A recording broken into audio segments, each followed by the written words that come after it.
Good evening, and welcome to Thursday night. Is it Thursday night? Yes, it is. Okay, well, normally this is Kstlyz night, but tonight we have a special guest. But before we introduce who he is, in case anybody don't know who we are, this is Atlanta Falcons Nation. If you're tuned in right now, please hit that share button, share it out to everybody so they'll know that we have a special guest in the house tonight. It's going to be a great show. As well as hit that subscribe so we can get to 2K on AFN. We appreciate you guys tuning in. But I am Miss Maggie T, co-host, whatever you want to call me, producer, all the above. Then below me, who do we have? Oh, my goodness. It's the great one. Mad Mike, the one and only, on his way to 6K. That guy's pretty dang good. That boy's pretty dang good. That boy good. He good. Yes, he is. And then over here, who's praying? Who's next to Mad Mike? Feng Shui. It's your boy Kstlyz here. Y'all already know what it is. 6 Man, aka the Fat Man. What's going on, people? All right. And it looks like we already have a super sticker, but we're going to get to that. But let's go ahead and introduce the man of the hour. Was it 30 minutes? Who do we have right there? Who is Miles Garrett? Could you tell us who you are? That's going to lead into our first question anyway. Let's go ahead and start it off. Let's just introduce who you are. And let me get that up real quick. Just tell us a little bit about yourself and how did you get into journalism with Fox 5 Sports? Yes, ma'am. So Miles Garrett, not the Miles Garrett for the Cleveland Browns, unfortunately for your audience here. Merely just a journalist with Fox 5 Sports. So I just recently started with Fox 5. Started there about a few weeks ago. I'd say the beginning of July or so, first week of July. Used to intern there back in 2017, so I did a couple stuff for them back in the day. But I'm working with them this season, working on their Falcons show specifically. We're partners with the Atlanta Falcons this season, so we are in charge of all their shows. We do Early Birds, Dirty Bird Report, their pre- and post-game shows during this season. So a lot of shoulder programming that them, and we're really excited. Our show is tomorrow, our pregame show for the Atlanta Falcons against the Tennessee Titans. So we're really excited about getting that going. But as far as how I got into journalism, I majored in journalism in school. I went to Elon University, sort of a small school in North Carolina, pretty close to Duke. But yeah, I'm surprised you guys have heard. Not a lot of people have. I'm a Duke fan, so I know. Yeah. But there you go. Yeah, you guys can beat up on our game at the beginning. But it was a good experience. Was there for 4 years and graduated in 2018. And then I went to WGXA in Macon, Georgia, as a news and sports reporter. And then I went to WSBT in South Bend, Indiana, to report on Notre Dame. And now I'm here. Okay. So we got all your background, and we're not going to let you get away that easy. Go ahead. Where are you originally from, and who is your professional teams? You better not say LA. You better not say LeBron, and you better not say LA. Oh no! I'm a homer. I'm from Atlanta, Georgia. I'm from sort of the northern suburbs of Atlanta, Alpharetta, Georgia. Atlanta Falcons, Atlanta Hawks, Braves. I'm wearing the Braves hat right now. So no, we're a homer for the hometown team. Good. You fit right on in there. Okay, and my next break over the years. I was wondering if you're going to go into was this the only career you wanted to pursue other than journalism?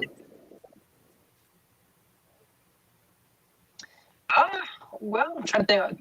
Up until I'd say probably the 10th or 11th grade, I wanted to be an astronaut, believe it or not, like any other kid, I guess. But I realized I wasn't good at math and science, so I probably shouldn't pursue that.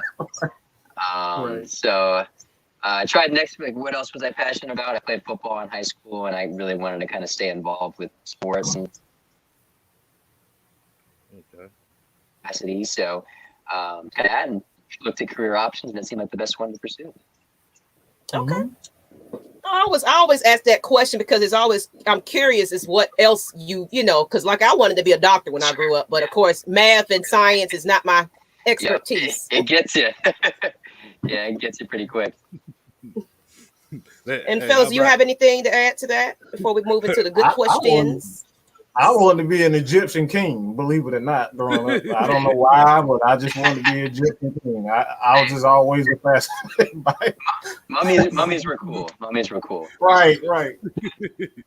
Hey, I'm about to say it's not that we're not good at math, is that we don't like to deal with calculus and trigonometry and stuff like that. Yeah.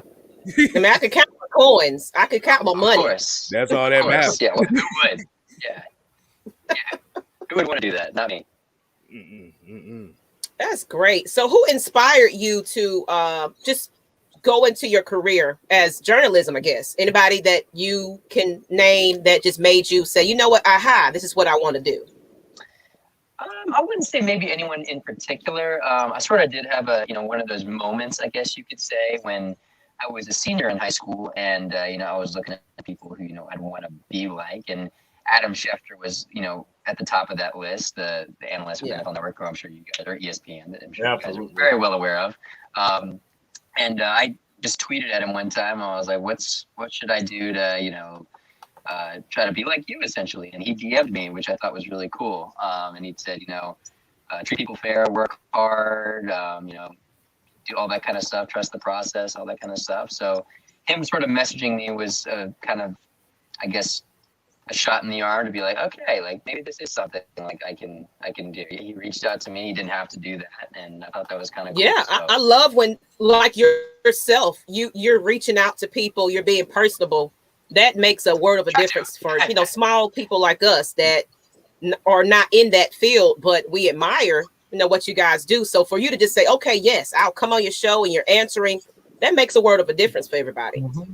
Yeah, no, it is pretty cool when someone reaches out to you and someone who you might admire like that. And I mean, with this show in particular, I've been a big fan of you guys. Watching you guys on Twitter. So yeah, no, we've been starting to follow each other. I know, so it's like I've been watching, been checking you out for quite some time. I didn't even know that this was just a new thing for you as for Fox 5. I've just been kind of following you since I guess with the UK guys, the connection. I was like, okay, let me go ahead and follow this person because we know everybody's connected in some type of way.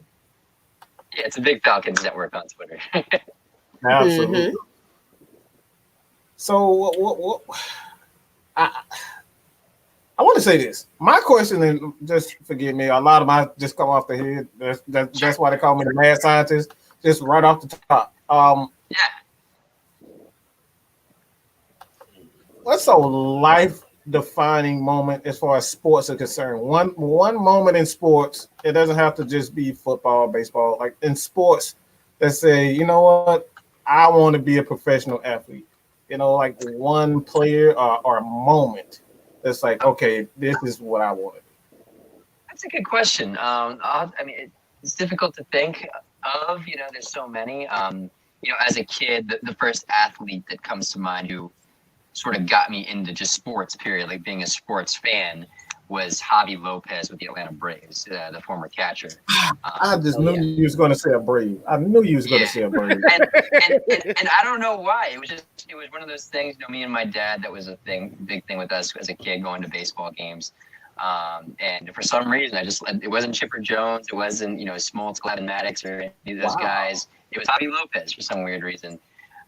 So, he was sort of the first one that I was like, oh, like, sports are cool. I'm a big fan of this particular athlete. But as far as playing and like, where I started being like, oh, okay, I really want to be like that guy. Definitely Calvin Johnson. I was a huge, still relatively big Georgia Tech fan, but when I was a kid, diehard, like I was Georgia crying Tech. After losses. Georgia Tech underneath you. One of those types of fans. Oh yeah, I got the helmet right there. It's a Tech. Oh yeah. Welcome to the club. Yeah. Welcome to the club. It's about 11 of us around here in the state of Georgia. Not too many. Not too many of us from deep. Yeah, exactly. But so funny. Yeah, no, I mean 2006, or 2004 to 2004 through 2006, watching Calvin Johnson play, that was sort of when I started playing football myself. So that was when I was just in awe of watching him. I was just like, this guy is just not human. I just always be watching highlights on the computer before going to practice, being like, oh, I can make that one-handed catch. Like, he makes it look so easy. Clearly not, but wishful thinking. But yeah, no, I mean, Calvin Johnson still is to this day, and I was really excited to see him get in the Hall of Fame. And I've been a volunteer at a lot of his camps. I've got to meet him a few times, so he's a really great guy, and his family's really nice too. Okay, well, I think I want to move on to the questions that Atlanta Falcons Nation family in the chat is waiting on. Let's get into these Falcons.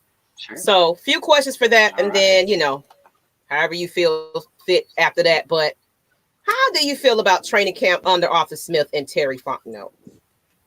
If I said it right, I hope I did. I'm liking it a lot. So, yeah, you did. Terry Fontenot, not Fontenot. It's Fontenot. But yeah, no, it's interesting because back in 2017, the year after they went to the Super Bowl, I went to training camp there when Dan Quinn was still there. And the vibes are visibly different from training camp then to what it's like now.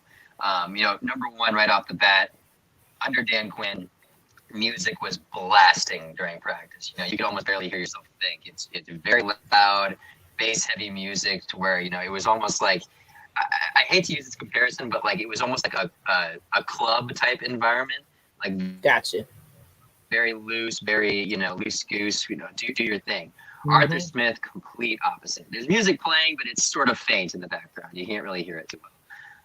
And it's sort of a metaphor for how he coaches. It's no BS, do your job, and I don't want to hear it. I mean, the offense, when I was there for practice, two players jumped offside. He made the entire team take a lap around the field. And I was like, this is not something Dinkley would have done, just right off the bat. No, I'm liking it. He runs a tight ship. He's very Belichick-esque in that way. Belichick, arguably the greatest coach of all. It's just very do your job type persona to where I'm telling you to do this, do that. This is what I expect from you. I don't have any of this rah-rah statement. Grady Jarrett even said in the the press conference after the first day of training camp, and it's been sort of his quote of training camp is, ain't no fluff.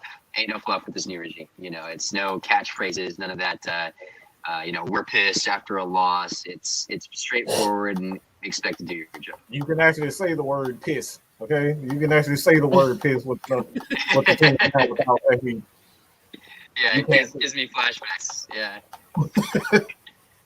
I agree. When I went to open practice, it's just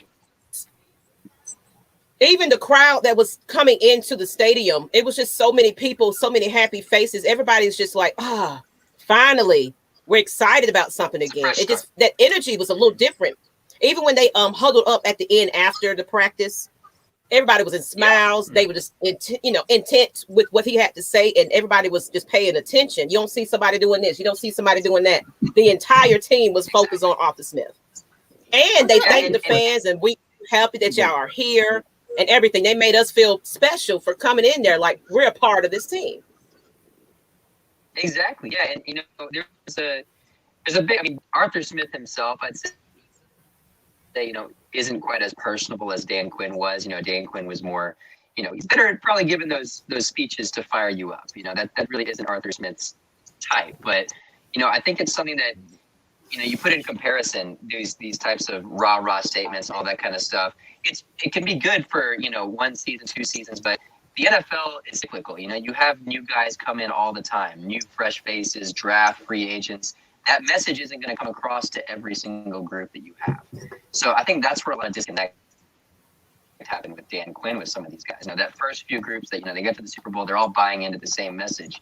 But, suddenly you see these guys leave, new regime comes in, new players. They're not all buying into the same statement. And that's why I think Arthur Smith, or any other coach for that matter, with kind of distancing themselves from that persona, it's sort of just a coaching method that, it's going to last over different players, different, coordinators that come in. Okay.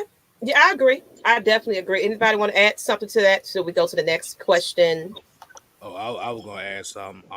So by looking at the player's body language, so that's why I say you said you feel like it's a different feel as far as from this regime to the last regime. And what was that? What's that feeling like from your perspective? Sure. Yeah. As far as the players vibe, it's just, it's not, again, I hate to say that they're not loose, because they are loose at the end of it. You have to be loose. It's just, to a certain degree, training camp is just starting to go uptight. But I think they're just buying into the fact that this guy's telling us what to do. We need to do that. There's nothing else that we need to worry about. None of this other fluff, like Garrett said, that we're trying to follow here. It's my assignment is this, do that assignment. It's none of this other team hoorah thing, like, embrace the suck, like Dan Quinn used to say, stuff like that. Just do your job. We have an assignment. We're giving you the assignment. Do that assignment. It's very straightforward. Or you run routes again if you mess up. The entire team, one band, one sound, some type of situation. It's And I will say, and I will say, Arthur Smith is quiet, but if you mess up, I have noticed he'll get pretty angry if a player messes up. He can get kind of colorful out there when a player messes up. We kind of see it in his eyes and those speeches. It's like, he's a little serious about what he means. I got a question. I have a question for you. I have a question for you. This is a little lift. But was there a moment when you're asking the question and whatnot, just being around the Falcons, like, was there a moment where you say this guy is absolutely nuts? Was there a moment around Arthur Smith when you said, yeah, this dude doesn't have it all? Arthur Smith? Right. I wouldn't say so. Honestly, I really don't. I mean, there hasn't been a moment where Arthur has been, or that I've seen, or even noticed for the players for that matter, to where, you're like, oh, that was a little too much. That was a little out of line. It's been sort of, he's gotten mad for, I suppose, valid reasons. These guys are getting paid millions of dollars to win games. They need to do their job. They need to do their job, So I wouldn't say he's been out of line or just anything that's, where I'd say he's crazy. Maybe a player who is yelled at would say a different opinion on that. But from what I've seen, the players do see that they respect the man, which is something that you want at the end of the day. That's the bare minimum, that they respect the coach. Okay, and we're gonna get to the next question. I guess, other than the energy that you got from who stood out to you during practice the most? Well, I'll give the cliche answer. When Kyle Pitts walks onto the field, you're like, this dude's different. It's the same thing the same vibe that I got, when I saw Julio Jones walk on the field. It's just one guy looks different than the rest. It's just sheer size, just what he can do. Like, he's in the huddle, and you're like, this dude's bigger than all the other guys in that huddle. Like, he stands out. It's one of those things where, he's just, he's the 4th overall pick, so it's hard to avoid him. But, he definitely looks like he's Matt Ryan's favorite target. These tight end sets that they're running with Arthur Smith is, I don't want to say it's going to completely make up for Julio Jones' production, but with as many sets that they're running, I'm seeing 3 tight ends on the field at one time on numerous occasions. I got to put you on the spot. I'm sorry. I'm sorry to interrupt you, but you said something that really piqued my interest. Matt Ryan. All right. That's just be on guard for it. All right. There's a lot of people, and not just fans, analysts, journalists. Sure. A lot of people feel as though that Matt Ryan has lost something. Like, if you could, like, you've been around the team, like, if there's a moment where you say, okay, Matt Ryan is not that same guy. Have you had that moment? I haven't. concern I have regarding Matt Ryan right now. As far as his play, he looks the same that he's always looked to me. He's got the same zip on the ball. I mean, he's never had a strong arm. We've all been aware of this, but he's still got the same. If anything, I think he looks a little bit quicker. They've been actually focusing on that with him, sort of his quickness with Arthur Smith. They've been running, some drills. They've been having him with a coach work on that actually. So that might be moving a little bit more this year. But regardless, the concern I have with it is the offensive line because there's so much movement there right now. Caleb McGarry has been hurt for a long time. Drew Dahlman is sort of their backup Swiss Army knife. They got the rookie, but outside of Jake Matthews and Chris Lindstrom, there's a lot of uncertainty there right now. There's just so many guys going in and out. They're not sure who's going to start yet. In a perfect world, Jake Matthews, Caleb McGarry, at center, Matt Hennessy, that's his first year. He's taken over for Alex Mack. So that's some big shoes to fill there. So we don't know how that's going to be. The chemistry is really important when it comes to being a center in the NFL. Timing is huge. So you got stuff like that. Josh Andrews is a guy they just signed. I believe he's going to be starting tomorrow from the New York Jets. And he's coming from the Jets. So take that how you want to take it. Honestly, in my opinion, if the line can keep Matt up, the man's been sacked more than 40 times each of the last 3 seasons. That tells you all you need to know. Every time Matt has not been sacked, I believe the number is either 30 or 35. I think he's taken him to playoffs. He's just one of the most sacked quarterbacks in the league. So when he's upright, he's one of the best of the best. So that's my opinion on it. Yeah. And we got to protect this man. We do. He gets up and just keep moving. Well, let's go ahead and get into a little bit since we kind of got who stood out to you. I guess, do you predict a better season for the Falcons with the new direction for 2021? Oh, absolutely. I mean, again, we look at this team just last year. This team is literally 4 plays away from, I think, having 4 more wins last season. This is probably the best 4-12 team we've ever seen. Just right off the bat, Dallas should have been a win. Chicago should have been a win. I believe there was one more ridiculous comeback that they had. The Lions should have been a win. Todd Gurley doesn't fall into the end zone. So that's 3 just right off the bat I'm thinking of. I think, this team is a lot more talented than people are giving it credit for. The defense still has a lot of work to do. They're still very young, but Dean Pease is a significant upgrade as a defensive coordinator. I mean, he's done the job at pretty much every spot he's been at in the NFL.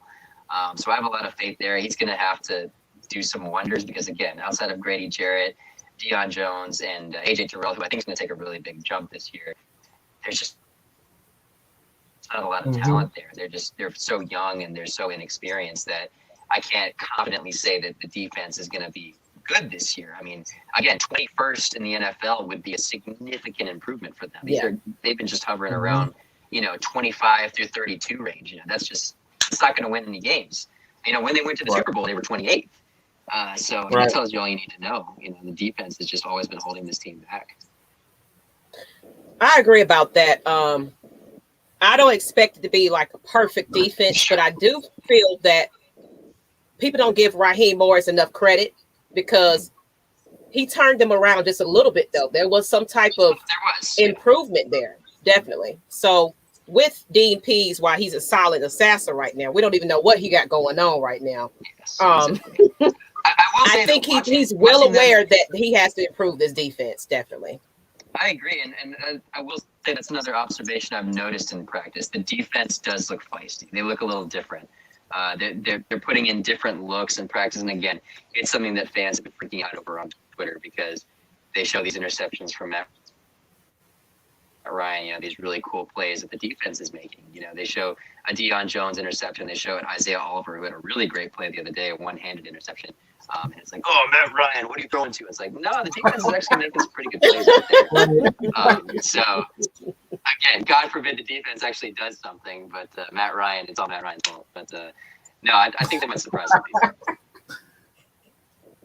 Hey, any improvement to the defense is a win in my book because for sure. If you've been a long-time Falcons fan, you know what we've been dealing with. Nothing. Yeah, absolutely nothing. You had some, Mike. I saw you. I do.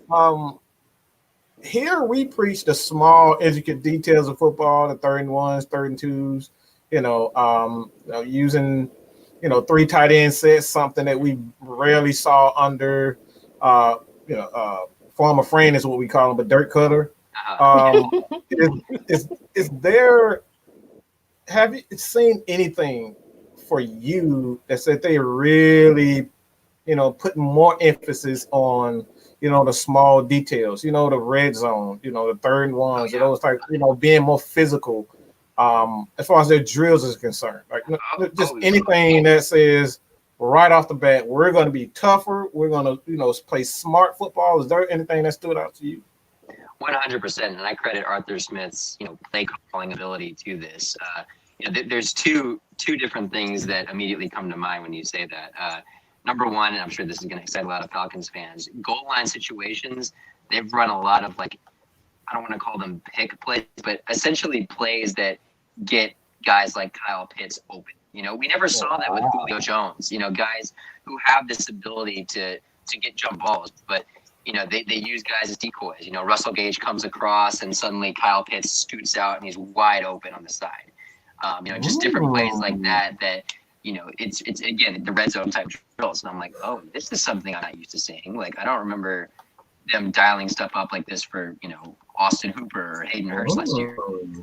Something that I've never seen before. And also, when you talk goal line or short yardage situation, look, this is a team that's going to 100% be taking on a new identity when it comes to the run game.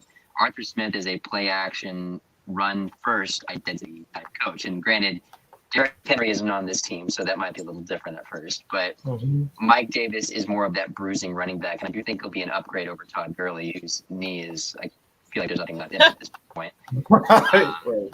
But Mike Davis, again, he's more of that bruiser, and they've got a lot of guys back there. Cordero Patterson has been used a lot in a lot of different ways. They use him out of the backfield to catch passes. They're using him in the run game, and he's a big guy. I can't imagine not giving him the ball when it's 3rd and 2, or Mike Davis the ball when it's 3rd and 2. There's just a lot of guys back there. They're using Quadri Austin a lot more. Dan Quinn really didn't use him, or Dirk Cutter, whoever was calling the shots there.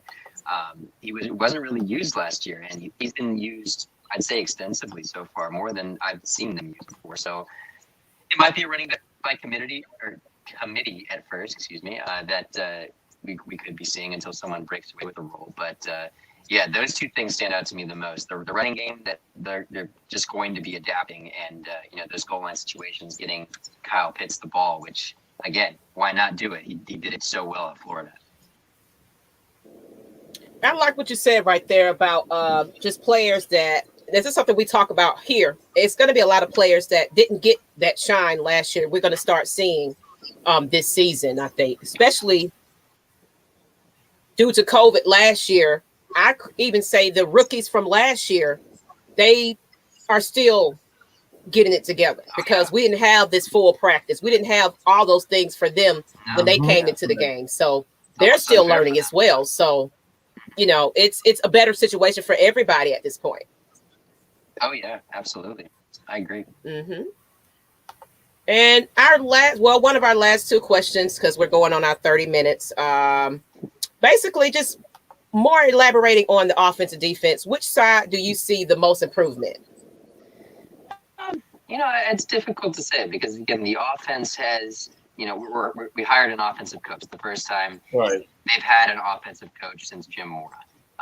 It's been a long time, or Bob Petrino, but I don't count that. But regardless, they've never had this offensive coach to guide them. Smith and Quinn have always been the defensive guys. But from what I've seen, the offense does look like they're going to take strides, especially with Kyle Pitts. I don't see Matt Ryan taking any regression yet.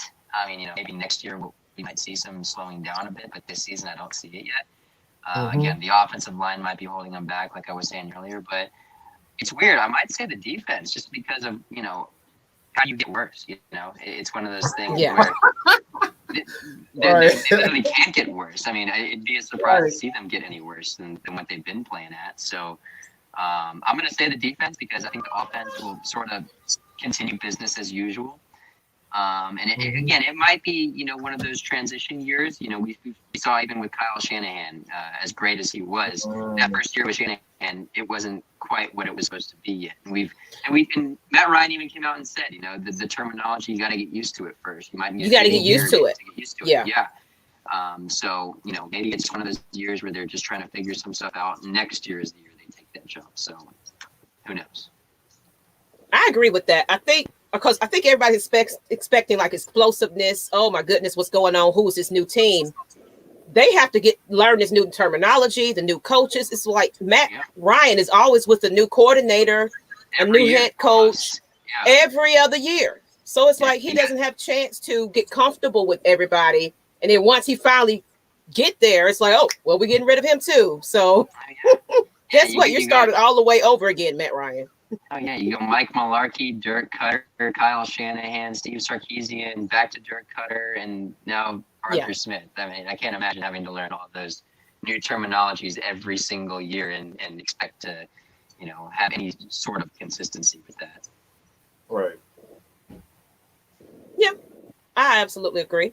Anything else last minute, sirs, before we get into, what he's his projects and everything? I got a question. I'm gonna put you on the spot again. Go for it. Since you're a Braves fan, what are your true thoughts about Brian Snitker? Because I'm trying to find something nice to say about him, but what are your real thoughts, your true thoughts as a fan? Okay, that's the lead of professionalism. Like you're off work right now. All right, your boss won't see this. Your boss won't see this. Nobody will see this. What are your true thoughts of Brian Snitker? Okay. I'm honestly a little torn on it, to be fair, because I've spoken with a few players and got some perspective on Brian Snitker. And what they think of him, that sort of influences how you think of him too when you hear how the players think. And from what I've heard with the players I've spoken to, even Ronald, Ronald Acuna, a little bit of they absolutely love the guy. They think of him as a second father. And it's probably why some of his bullpen management has been pretty questionable for me sometimes, as it's been for, I'm sure, a lot of Braves fans, putting Will Smith out there every other day to close the game. I get really anxious every time, as I was last night. It's sort of a split bag, and and personally, I think it's a little unfair to judge him this season because of all the injuries that have happened. I think it's hard to judge a team, when you lose Ronald Acuna, Mike Soroka, Marcelo Ozuna, Ian Anderson, all these guys. It's just like, okay, like what's the manager really going to do at the end of the day with that lineup? So they're in first place. I mean, I don't know if they're in first place. I know I'm pretty sure they lost today. I believe last night they were. Yeah, they won last night. I think last time I checked the game today, they were down 9-1. So not feeling too good about a win today, but. The fact that they are even in the discussion for first place right now, I think it's crazy. And again, I mean, whether you put that on Snitker or not, he still is the man in charge of that team where they are in first place, and he's already got 3 division titles to his name. So I don't know. It's hard. I'm sort of split. I don't know how much better another guy can be. And that said that he's better than Freddie Gonzalez. Oh yeah, everyone's better than Freddie Gonzalez. The Mad Monk ATL said he's better than Freddie. So I'm better than Freddie Gonzalez. I love Freddie, but that just gave me heartburn. Good Lord. Yeah. Hey man, I love talking to you on Twitter, man.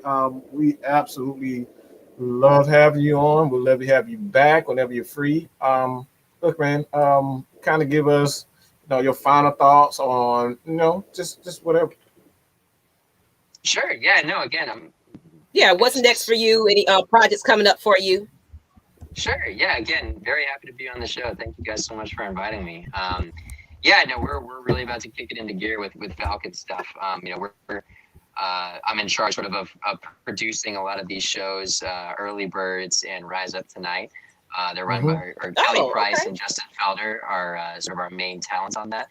I'll be making appearances here and there on them, specifically Kelly's show, Early Birds, which airs at 8:30 on Saturday mornings. I'll have a segment called Chatty Birds, where me and Kelly sort of have a back and forth on air talking about the Falcons. It's actually coincidentally my job tonight to sort of think of some ideas for that. So I'm here brainstorming a little bit on what we want to do for that. We've got a big interactive wall that we can sort of play on and create different segment ideas for, sort of a Sports Center-esque type segment. So that'll be where I reside. I'll do some Falcons packages during the week, when I'm at camp or at practice, whatever it might be. Or, it might be practices with Georgia Tech, and whatever they might ask. I'm sort of their utility guy, so whatever they need me to do, I sort of do it for them. But it's about to kick into gear next week, and really excited for the season. I could say what I could suggest for you guys. I don't know if you have this segment, but the Atlanta Falcons don't really do this too often. But let's hear it. Fan appreciation. Fans like to be heard and be seen and be recorded and tailgate. If you can have some type of segment where you're going through the tailgates or you're meeting the fans, the super fans, just to show them on screen, I think that would be amazing for a lot of fans to see that on the channel, other than just hearing about the players. They just want to see them like, oh, there I go. I'm a big fan of the Falcons. Look at me on the screen. I think that's a big thing I want to suggest for you guys. It's funny you say that. You might be seeing something like that pretty soon. I can't say it. But, okay. You guys might be onto something there. We're scheming on something regarding that right now. Oh, great. Okay. But that's because that's what we feel like we've been missing. Oh yeah, there may or may not be something like that debuts next week, but can't say it yet. It's coming. Right. We got a whole season. I'll look out for it. Make sure you send us your schedule of all the shows so we can definitely let all our fans know to tune in and everything. So we can post it everywhere so they'll know to watch it. But it's been a pleasure. It's been a pleasure. What's your next project other than just the shows? Anything outside of Fox 5? Not really, honestly. We're gonna be so busy with this. I don't have time for any other projects. In the spring things might cool off a little bit, but right now I'm booked up through football season. It's gonna be a really busy fall and winter. Okay, well, thank you for taking the time out before it gets really busy, because tomorrow it starts. It starts tomorrow, so it's get your rest, get ready. We're gonna be looking out for you. Of course, we're gonna be following you on Twitter. Everybody follow him, Myles Garrett. He says it right there. It's not the person you think he is. Exactly, not that one, the other one. But you're just as important to us Atlanta Falcons fans. So thank you, Myles Garrett, and we appreciate you. And come back anytime if you want to. Of course, hint, hint, we would like to be a part of that fan base, Absolutely. On Fox 5 one day. That'd be wonderful. Yes, ma'am. Again, I'll keep you guys on speed dial. We might be using you guys pretty soon. All right. Well, we appreciate that. And we want to thank you for coming on again. Everybody follow him on Twitter, Instagram, wherever you can find him. Myles Garrett. You can't misspell it. You can find him. You see his face here. But thank you. Thank you, guys. It's been a pleasure. Hope you guys have a good night. You too. You have a wonderful evening. All right, man. You too. Bye-bye. Bye-bye. Hey, man, I love these interviews. Man, I love these interviews. I love it. Man. We got some super chats we got to go all the way back to, because we missed quite a few. Yeah, we had quite a few. Let's go back. Can we go back that far? Yeah. Exactly. We had a super chat from DJ, a super sticker, $4.99. Appreciate you. We didn't want to, miss you, but the guest was on, so we didn't want to highlight that too much till after the show. And then we had another one. Let me go back. Sorry about that, people. Oh, and we have Hank DZ. He loves the show at $5. Thank you for the donations. We appreciate you. All proceeds go to the tickets that we give out, prizes, because the season we're gonna be doing giveaways. It's gonna be so much fun doing this season. I can't wait. And I think that might be it. Let me see. I think that was it. Other than that, we can just highlight some comments. This is kind of a just an interview show, so we didn't really have it scripted tonight. So it can go however you want to go, and we don't even have to go 2 hours because we're gonna be back on tomorrow anyway. So, let's see what we got in the comment section. Let's see anything that stands out. I'll start from the bottom. Oh my God! Do y'all see that? Oh my God! Man, this ain't no damn Hutch. This ain't the damn Bachelor. Oh my God! That's just give it. I look.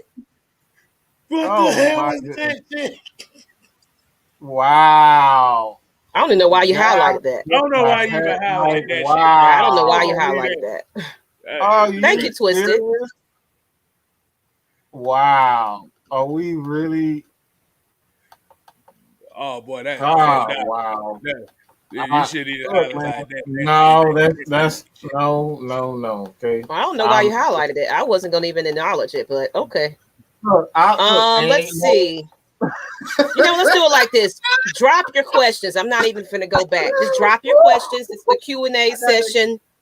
I got Kstlyz treatment today, boy. I got Kstlyz treatment today. Ooh, goodness gracious. Oh my goodness. Hey. Nah, man. And Norman Fitzgerald, we do collab with other content creators.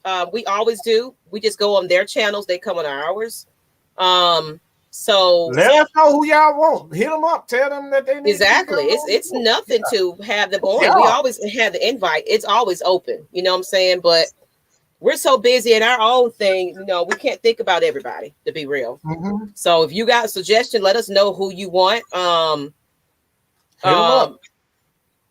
Yeah, hit them up. Let them know that y'all want us to collab with them. But look, we be so busy with our own thing. We have a whole crew over here.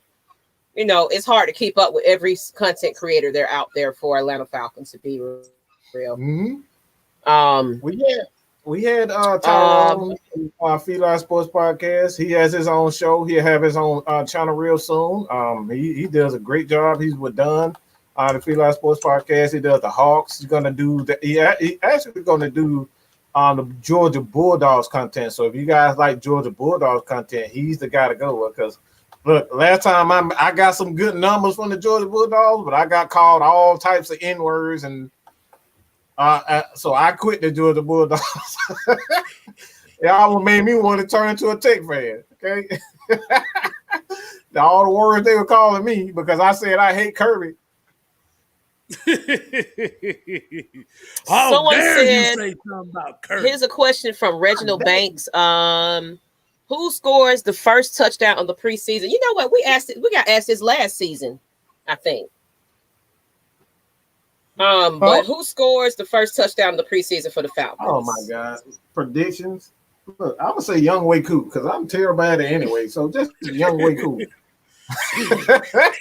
He gonna catch a punt. He gonna catch the ball that damn Justin Fields didn't catch. How about that? He gonna be lined up at predictions. We don't do because one thing is preseason.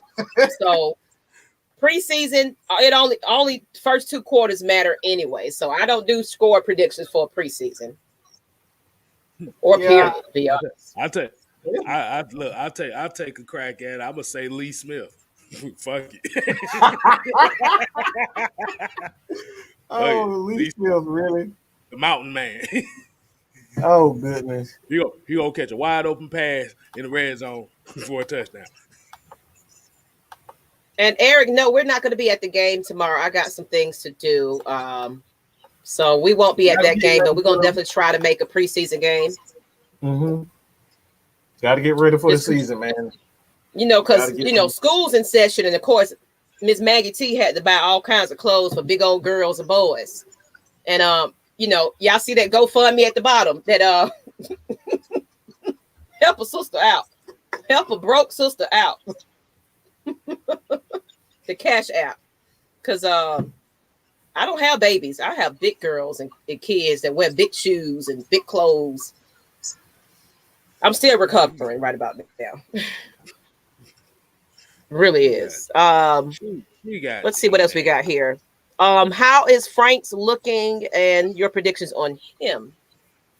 from Plain Meech, 2004. Chris S. Felipe Franks. Who? He said he was asking how's Felipe Franks looking, and what's your predictions on him? He's a third string quarterback. He's inconsistent with his throws. I mean, that's to be expected from a third string quarterback. But he is showing promise. A lot of people really see his development as a quarterback. Like I said, I'm not surprised at all. But again, AJ McCarron is going to be the backup. Like that's without question. He's the most consistent. But there is some bright spots with Felipe. His arm strength his arm talent is amazing, but it goes back to consistency. And one thing that is on his as far as his on the bright side or good side is that he has an offensive coordinator that likes to run the ball. So anytime you have that, you throw him into the fire and let him, immediately come out throwing the ball 50 times a game, he's gonna look absolutely terrible. So now he really gets the time to to slowly mature as a quarterback because a lot of these guys they don't understand that the speed of the game is different in the NFL. If we just talk about the verb, the language. The language is completely different. You go from college, they on the sideline holding signs up of the plays. They're not doing that in the NFL. You got to listen to the calls. They don't do that in college. A lot of times, even on audible, you see how the defense is lined up in college. They looking toward the sideline, looking at the coach. Coach, what should I do? You're not getting that in the NFL. So a lot of these players are just getting acclimated and trying to get comfortable with, just having a different style of football. That's where it really is, just adjusting.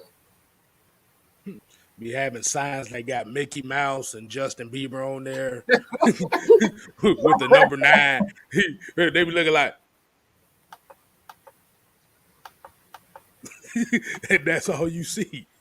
They say you get the NFL, it's grown man football, so you better get the call as soon as I call it, or you ain't gonna get it at all. All right, here's another question from. Oh, my bad. Okay, you had something else you want to highlight? No, I just wanted to show that. That's all. Okay, well, now you made me lose it. Somebody basically was saying which defensive player will have a good first preseason. Kstlyz, you got that? Hold on, repeat it one more time. I gotta find it. He don't highlight it now; it disappeared. Oh Lord! It's basically which defensive player was going to have a good preseason game tomorrow. Who's going to be the best defensive player in the preseason? High grade in game 1 in the preseason. I say Jonathan Bullard. That's interesting. Because that's the main thing we're going to have to look at, especially because that's kind of hard to say high grade what defensive player, because first of all, we have to look at the concept of Dean Pease and what he does. Right. We got to see that live. Mm-hmm. Like I said, we've heard nothing all offseason. We've just heard legends of what he can do. But if I take a crack at it, I'll say Jonathan Bullard. But if you're talking about somebody that's going to be a backup or something like that, I throw Michael Walker. One of those two. It's kind of hard to tell. Ms. Maggie T, what you got? Honestly, I can't say, honestly, because like you said, we don't know what Dean Pease has been doing with these boys. So I feel like it's going to be somebody that we ain't even thought about, to be real. I think it's going to be a lot of surprises coming up out of this preseason leading into game 1 of the regular season. Because as you see and hear, Arthur Smith don't play. He don't play. He will sit you down, make you start over, all of the above. So I feel like it's going to be a lot of switching around, and it's going to be a lot of adjustments going on in this preseason game where everybody's going to get an opportunity to kind of show themselves. So it's hard to say. I guess we just got to see what game one of the preseason is going to be about. You really can't call it. Right. Only thing we can hope on is pressure from the defense. That's all we're going to be looking for. I don't think. And just like I get you. It's asking for players that aren't the obvious, and I think that's what we're gonna get. We're gonna get some players because we kind of saw that a little bit when Raheem Morris kind of came into play a little bit. We started to see some defensive players kind of showing out a little bit, or just players that we was like, where did he come from? So it's gonna be a lot more of that coming because, that's why I just think so. And Eric said he's looking at the coaching staff. Oh, definitely. I just want to see that chemistry on the sidelines to see how Arthur Smith really reacts to his team and how they respond to him. I think it's been accepting. So it's going to be kind of exciting just to see all of that. Really, I don't have a say so on who I feel is going to be the most explosive player right now. Right now, like we already said, this is year one again for Matt Ryan and the crew. So, lots of new players, young players. We don't know. We don't damn know. I'm not looking at the players. I'm looking at the sidelines. Because, again, I said this last night, I believe, that I just got tired of looking at the sideline and Dan Quinn standing there with his damn arms folded, looking at a play sheet like he's like, no, this shit ain't working. You know what I'm saying? Like, it's not working. You talking about that blank stare? We be like, yeah, he's like, you just gave up 14 points in 2 minutes, and you up here looking at the play sheet like, no, it's not working. Okay, so I want to see the coaches actually on the sideline teaching. Outside of seeing Greg Knapp and his relationship with Matt Ryan, like. You see them going through the play sheets and they talking to it, they're communicating with each other. I didn't see that from any of the defensive players, defensive coaches. I don't remember seeing any one of them doing that. I don't remember seeing. You see, what I did see was the communication between Dan Quinn and Raheem Morris. You always saw them whispering something in each other's ears, like y'all gonna do something? Somebody gonna say something? Y'all gonna bit somebody? Like, you gonna do anything? It was always them two talking amongst each other, and we didn't see the position players, the position coaches talking to the players. We never saw that. So I want to see that communication between the players and the coaches. I need to see somebody getting smacked upside the head. I need to see somebody helmet getting thrown. Like, I want to see all that type of stuff. That's very important for winning, man. And Scotty Robinson, he said, I don't trust Atlanta Falcons defense. Will they be better than they 3 and 4?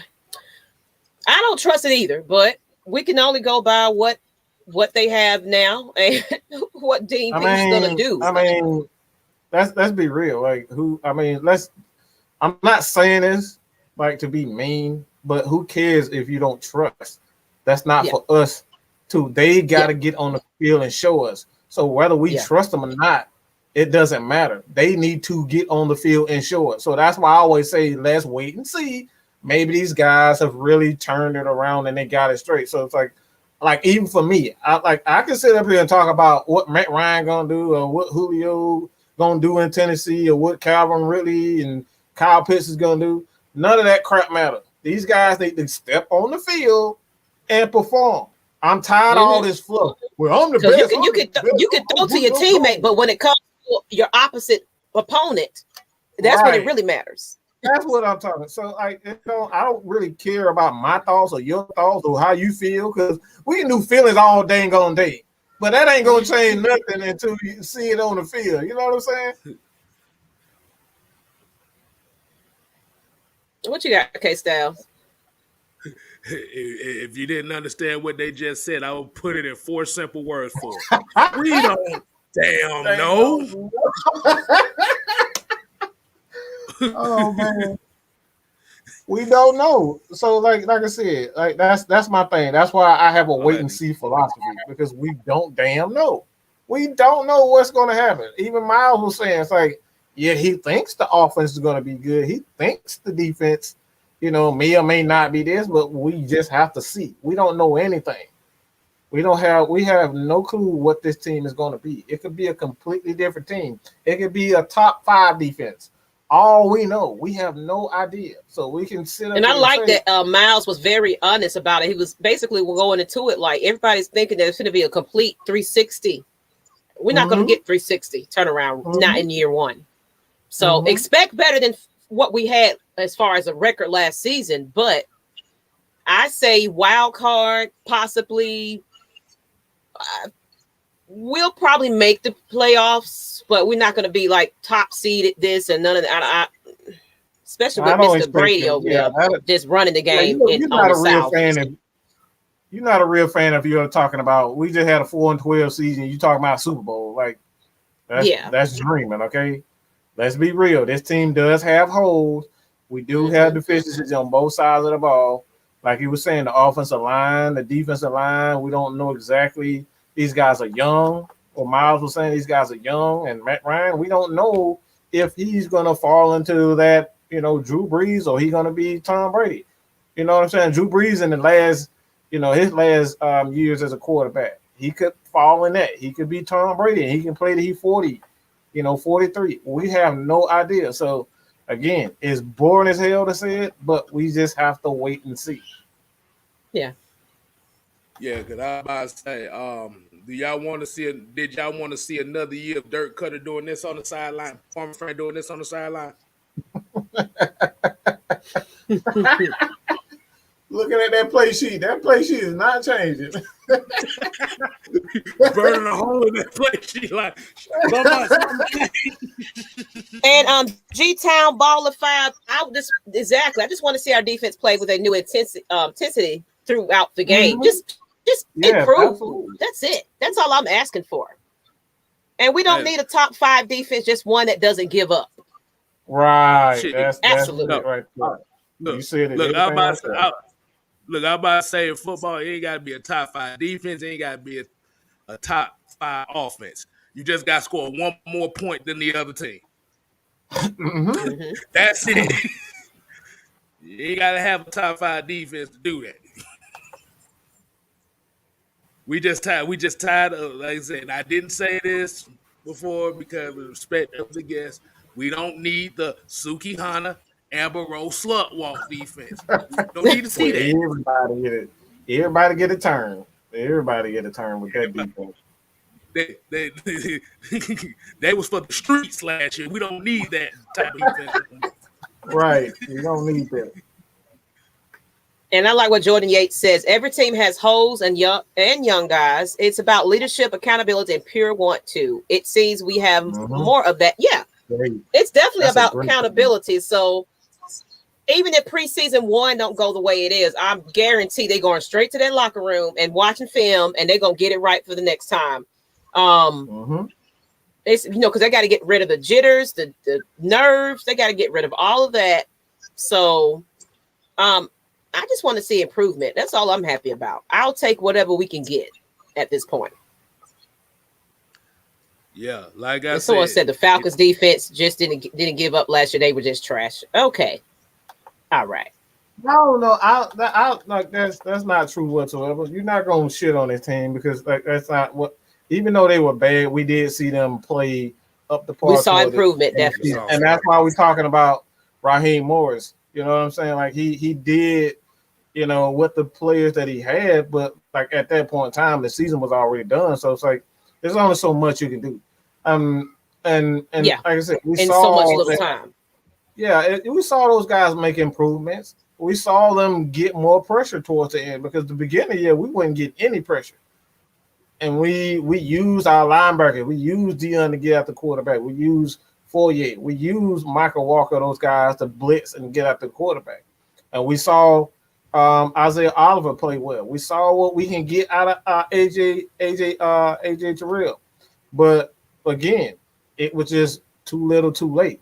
You know what I'm saying? At that point, Matt Ryan played tremendous toward the end of the season. Nobody said anything about that.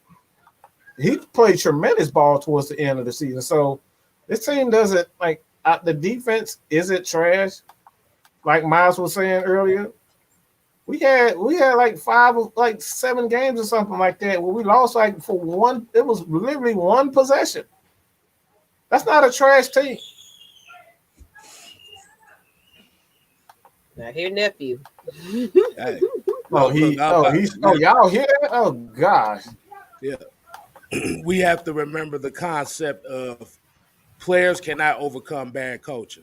Like I said, with the defense last year, you have to remember, and this is what we talk about, is they do one thing that works in the first half, and then once they get a lead, then they revert back to the same. They go away from it. Exactly. So it's not so much as trash. It's not so much they were trash. It was the fact that they didn't have the leadership to keep them going. It was, we got a lead. Now let's just take a foot off the gas. That comes from the head coach. Mm-hmm. That's why I say good player. Wait a minute, I don't froze up. Oh, I would say good players can't overcome bad coaching. Mm-hmm. That came from Belichick and Randy Moss themselves. I'm about to put a KSTYLZ turn on it. I'm about to put a KSTYLZ twist on it. Hold on, let me do it right. Let me get go ahead. Drum roll. Go ahead. If your mama telling you not to beat up the little boy and you want to beat the living snot out of him, guess what? You ain't gonna do it. It's really that simple. If your mama telling you to be nice and you want to beat the crap out of somebody, guess what? You ain't gonna do it. So you gonna follow whatever your mama and your daddy. If your mama said beat the crap out of them, guess what? You gonna be beating the crap out of them, or guess what? You gonna be on punishment, or you gonna get a whipping. It's like going after that bully. If your mama saying, look, boy, you better knuckle up. You better knuckle up. Don't be letting nobody do you like that. But if your dad and your mama ain't telling you these types of things, like, look, man, somebody hit you, somebody embarrass you, you gotta throw them balls at them. You know what I'm saying? And that's what the Falcons are doing. You got Dan Quinn. These guys disrespected them time and time again, especially New Orleans. I mean, we saw Tom Brady. They had the game in full, like they had full control of the game. This was just last year. Fourth quarter, they still out here throwing the ball. Fourth quarter, they were out to embarrass the Falcons. And guess what Dan Quinn did? Absolutely nothing.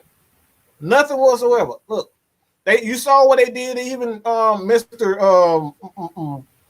I'm about to say Foreman, but Freeman. You saw him hanging his little ass up like Aaron Donald had hanging his ass up like this. You know what I'm saying? Hanging up like this.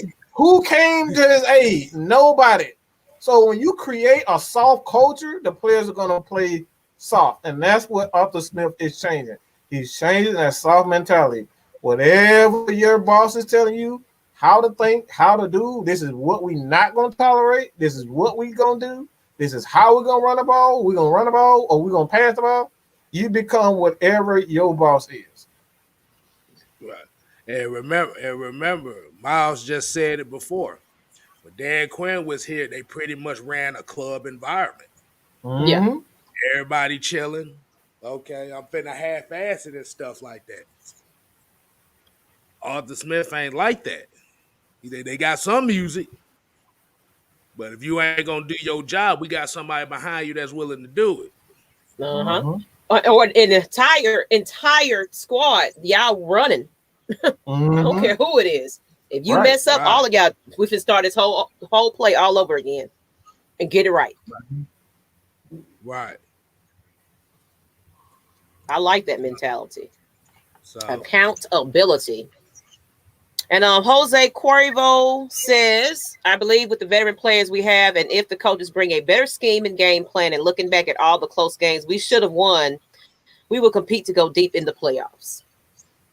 Oh, yeah, we're going to definitely have a way better schedule than we did have. I definitely say that. I feel playoffs is in the horizon for the Falcons. Definitely. But it still is a wait and see type of situation. Yeah, and I have to tell Virgo Life this. I'm hearing nothing but negative points. So it's like, what's the point of even watching the team if your expectation is so bad? Like I said, you might well not even watch to save yourself the headache. Sorry. But man, look, I'm just not. Look, man, if you gonna keep that, if you gonna, if you keep the attitude, you might as well watch a whole nother damn team, or don't just even go watch. back and watch them. Go back and watch the damn 2015 Falcons. How about you just go back and watch that team? All right, just do that for me. If you like that attitude, just go back and watch those videos. Because I'm not. We don't.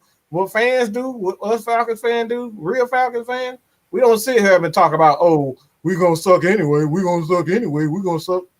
Come on, man. And that's why I like what Myles Garrett said. He said it's not that embrace the suck anymore. It's not that. Mm-hmm. Y'all embracing the suck already. It ain't even started in the season yet. Exactly.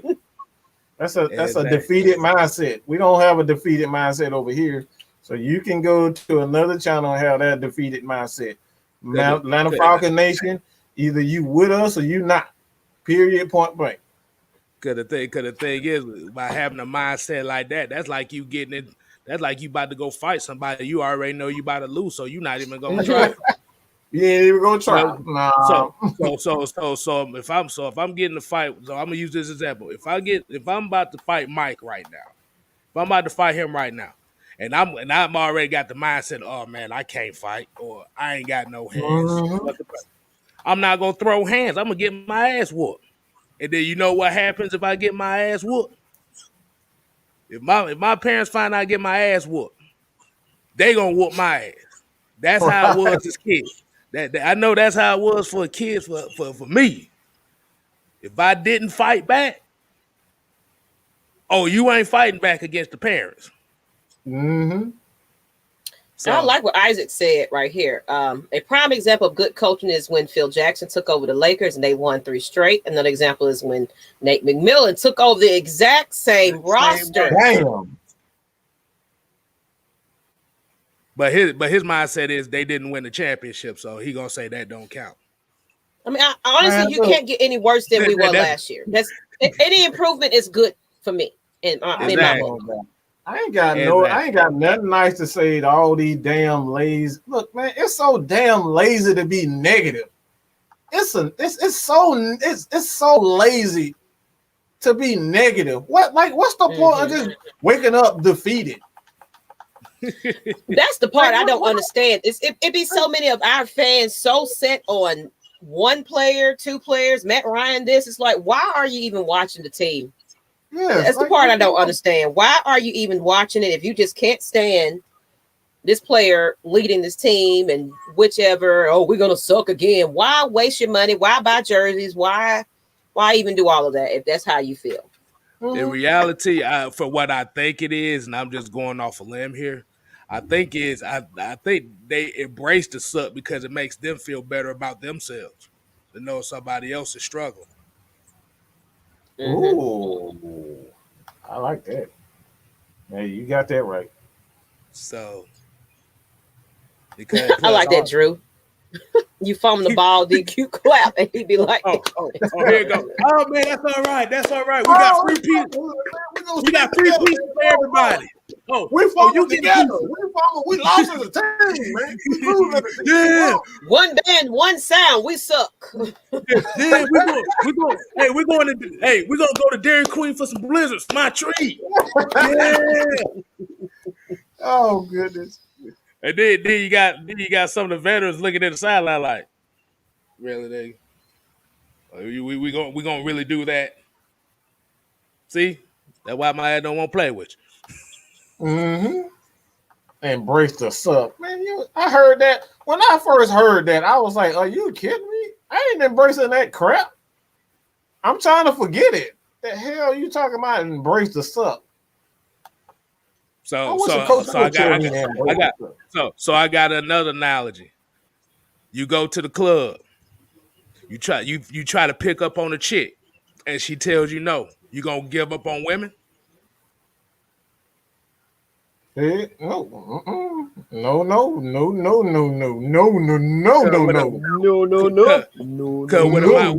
Because with a mindset, with that embrace the sub mindset, it's basically like that. You get turned out by one girl, now you giving up on women. Mm-hmm.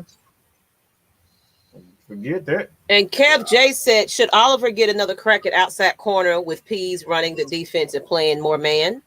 No. Oh, whoa, hold up. No. See, I gotta take my hat off. See, this is what we're talking about.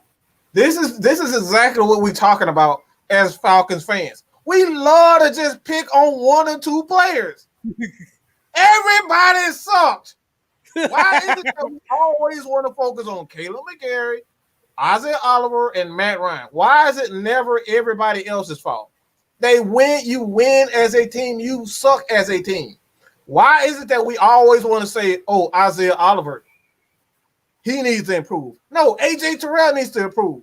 We got safety. Eric, like we got two safety now. Do y'all even realize that our two starting safeties are no longer on this team yet anymore? But we still up here trying to pick on Isaiah Oliver. These are the things we talking about as fans. We love to pick on the same two people over and over again. Not talking about, nobody said anything about Kenny Sheffield. Nobody saying anything about John Kaminsky. Nobody saying anything about, Marlon Davidson improving. But we still up here talking about Isaiah Oliver. Even though he is the starting nickel corner in the NFL, if you knew anything about the NFL, the nickel corner is on the field 50% of the time now. So he's essentially a starter. So again, as fans, let's hold everybody accountable. This is why we hire, and this is why I love the hire of Arthur Smith, because he's holding everybody accountable. Even the punter, even Detus or not. We're not holding people on the team just because they're on the team. He getting rid of them. Detus or not can't play. You ain't playing for us. You ain't gonna hold up a roster spot. We're gonna bring somebody else in. No, you did not just bring up Sterling Hoffrichter. Yes. I wasn't gonna say his name. I wasn't gonna say his name because I'll bring his name up because I was on his ass all off season. He got cut, so I can't say that. But that's all everybody. And it's true. Drew, coaching is a big deal. And there was 8 games last season they lost by 1 score. With good coaching, we win 5 of those. Yeah, it's all in the coaching. Yeah, you were literally at least 6 plays away from being 10-6. At least. Mm-hmm. Because we could talk, like I could use the example. We could talk about that Kansas City game. AJ Terrell come up with that interception, game over. That's one play. As we know, the Dallas game, recover the onside kick. That's one right there. Chicago game. Motherfucking corner hadn't failed. Game right there. Lions game.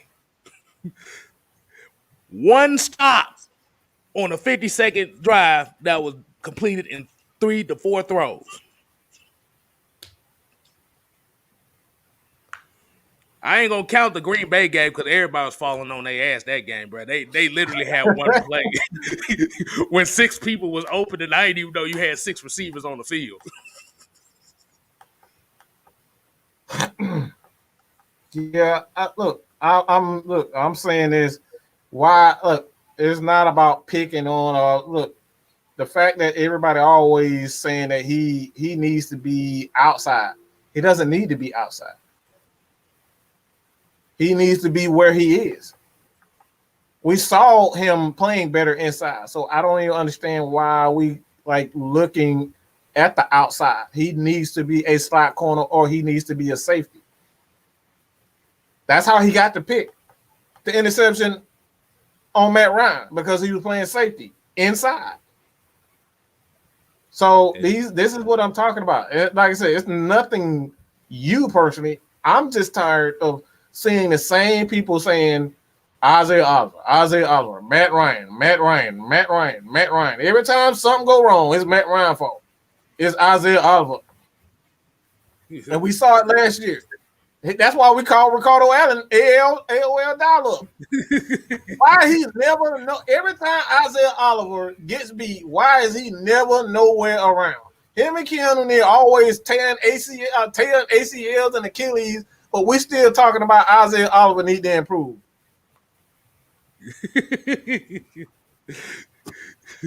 Go back I want to highlight Beetleborg. He's having a birthday. Is tomorrow. I want to highlight that. The only gift he wants for our Falcons to get a win and to have a great season. Go Falcons! So happy early birthday. Definitely. Everybody give him a happy birthday in the chat, please. Happy birthday to you. Happy birthday to you. Happy birthday. There you go. Yeah. Also want to give a shout out to my pops. His birthday is today actually too. Hey, happy birthday! You didn't tell me that. I could have told him happy birthday. Man, Mr. Daddy of Kstlyz. How about that?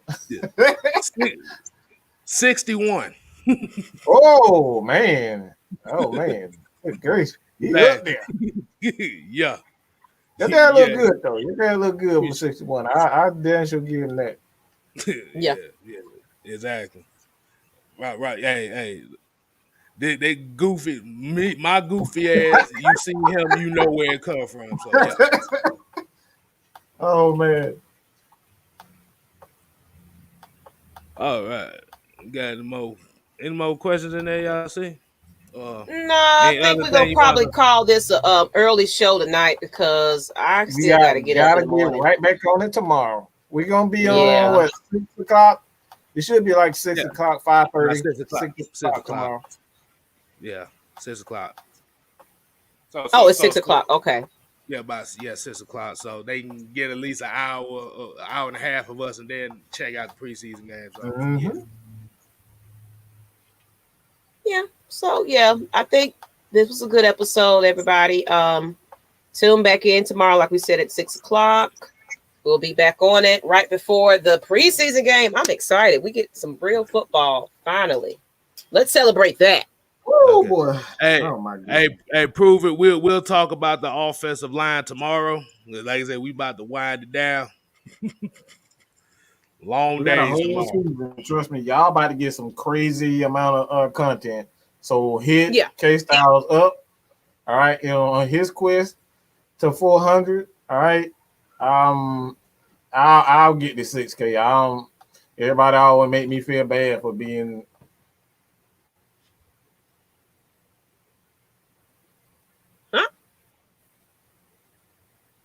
Y'all always make me feel bad for getting the 6,000, so I don't need to say 6,000. So.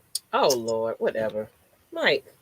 Man, we don't put some give confidence, a damn. Bass in your voice. Come on now. Talking about, hey, look. You sound like Virgo life right now, bro. Keep your head up. Y'all always picking on me.